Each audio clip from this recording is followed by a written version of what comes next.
On the surface of the Earth, we're really in the optimum position for seeing both the nearby structure of the Milky Way galaxy as well as seeing the distant cosmos as a whole.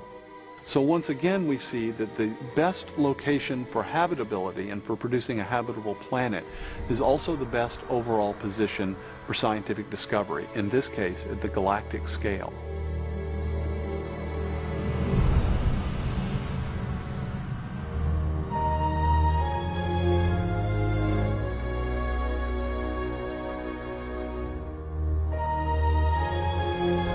For centuries, the fact that we can discover things about the universe has really been something of a mystery. Why would beings like ourselves be able to discover a universe like this? Why is what we think about the universe, why would it correspond to the way things really are?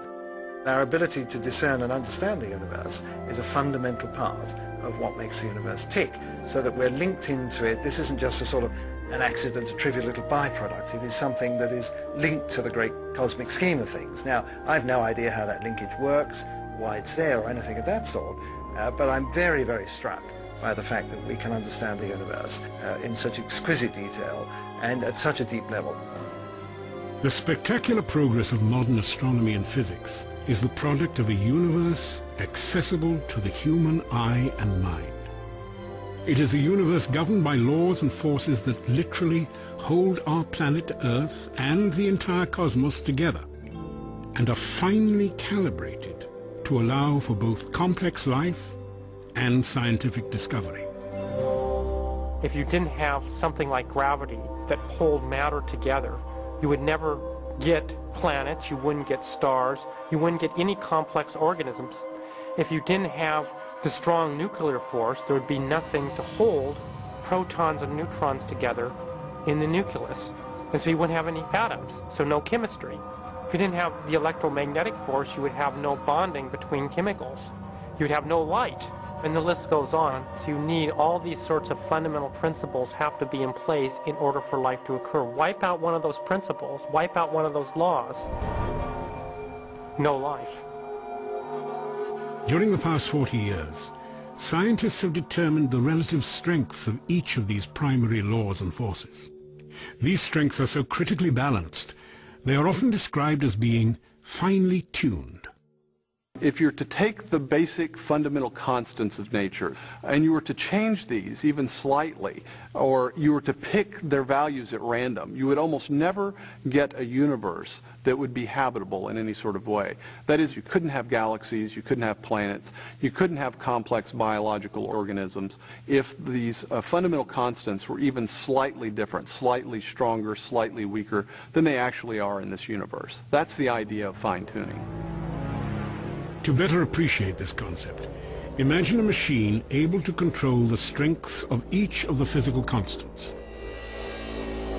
If you changed, even slightly from its current setting, the strength of any one of these fundamental forces, such as gravity, the impact on complex life would be catastrophic.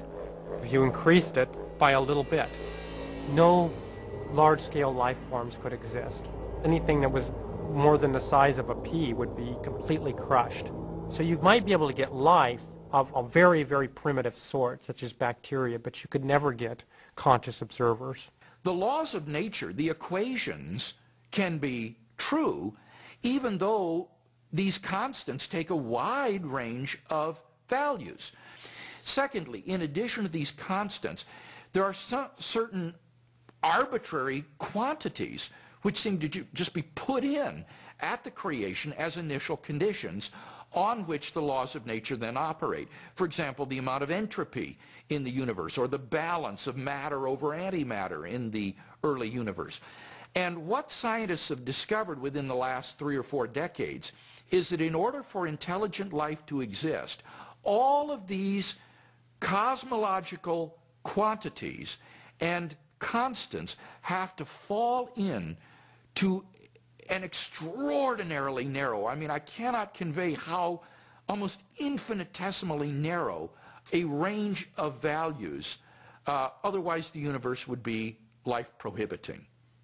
There just isn't any theory that would explain why all of these constants and quantities have the values they do. They appear to be just arbitrarily put in at the creation as initial conditions. With respect to the second alternative, chance, again, most theorists recognize that the odds against the universe being life-permitting are just so fantastic that chance simply cannot be faced. And so what many theorists have been driven to is multiplying our probabilistic resources by saying maybe our universe isn't the only roll of the dice.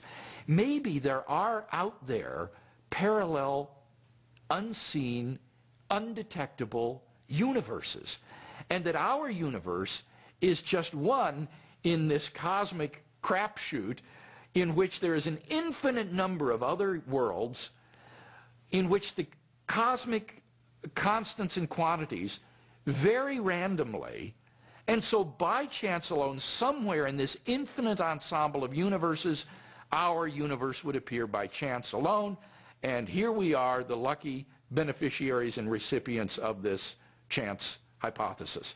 So that in order to rescue the chance hypothesis, physicists have been driven beyond physics to metaphysics, to this extraordinary hypothesis of a world's ensemble of an infinite number of randomly ordered worlds in order to explain away this appearance of design.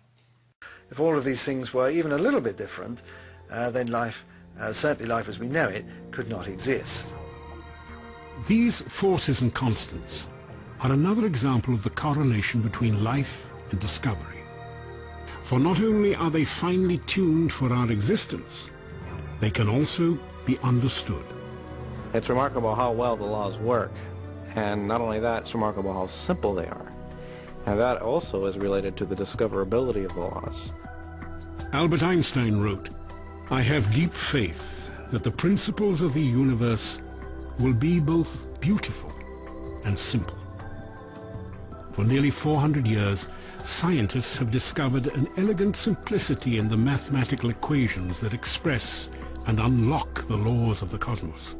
It's been said that many of the most important theories in theoretical physics can be written on a single sheet of paper. And this, I think, ought to be considered surprising, that such a simple formula or equation could have such far-reaching applications to a very complicated and very large universe.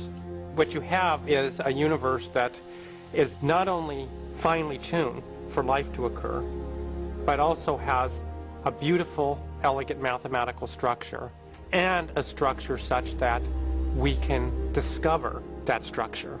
Most scientists just take it for granted that the world is both ordered and intelligible. And the intelligible part I find really quite extraordinary, because it's one thing to accept that the universe is ordered, but ordered in a way that human beings are capable of understanding is an extraordinary thing. And so the question naturally arises, what is the explanation for that? Many who have pondered this mystery of an intelligible universe argue that it cannot be easily explained away. From naturalistic assumptions, you would not expect the universe to be understandable by human reason. After all, within the standard naturalistic story, human reason was developed to be able to hunt prey, get around in the everyday world, attract mates. We have certain skills, for example, we can jump streams and catch falling apples and so on, which are necessary to getting by in the world. But why is it that we also have the ability to discern, for example, what's going on inside atoms or inside black holes? These are completely outside the domain of everyday experience, totally surplus to requirements, not at all necessary for good Darwinian survival. Discoverability of the universe is something we didn't need for our existence. It's something additional to it. It seems then that whatever the source of the universe is, it intended that it contain observers who can discover.